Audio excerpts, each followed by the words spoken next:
മലയാളത്തിലെ പല റെക്കോർഡുകളും തിരുത്തിക്കുറിച്ച് ജൈത്രയാത്ര നടത്തുകയാണ് മോഹൻലാൽ തരംമൂർത്തി ടീമിന്റെ തുടരും. മികച്ച പ്രതികരണം നേടിയ സിനിമ ഇതിനോടകം 200 കോടി ക്ലബ്ബിൽ ഇടം പിടിച്ചു കഴിഞ്ഞു. ഏപ്രിൽ 25-ന് എത്തിയ സിനിമ ഒരു മാസം പിന്നിട്ടുമ്പോഴും തിയേറ്ററുകളിൽ പ്രദർശനം തുടരുകയാണ്.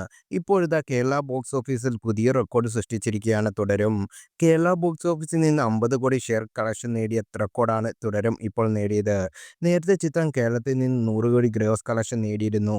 കേരളത്തിൽ നിന്ന് ആദ്യമായാണ് ഒരു ചിത്രം 50 കോടി ഷെയർ നേടുന്നത്.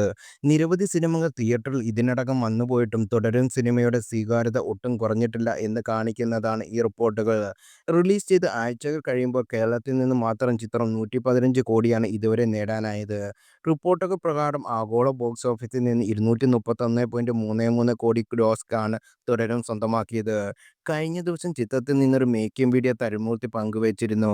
ഒരു ബാത്റൂമിൽ നിന്നുള്ള സീൻ തരുൺമൂർത്തി മോഹൻലാലും ശോഭനയ്ക്ക് വിവരിച്ചു കൊടുക്കുന്നതും തുടർന്ന് ആ സീൻ ഇരുവരെ അഭിനയിപ്പിക്കുന്നതുമാണ് വീഡിയോയിലുള്ളത്. മികച്ച അഭിപ്രായമാണ് ഈ മേക്കിംഗ് വീഡിയോയ്ക്ക് താഴെ വരുന്നത്. കാണുമ്പോൾ അയ്യേ ഇത്രയേ ഉള്ളൂ എന്ന സിമ്പിൾ അല്ലേ എന്ന് തോന്നും. വേറൊന്നും കൊണ്ടല്ല, ചെയ്ത് കാണിച്ച് ലാലേട്ടനും ശോഭനയും ആയതുകൊണ്ടാണെന്ന് ഒരു പ്രേക്ഷകന്റെ കമന്റ്.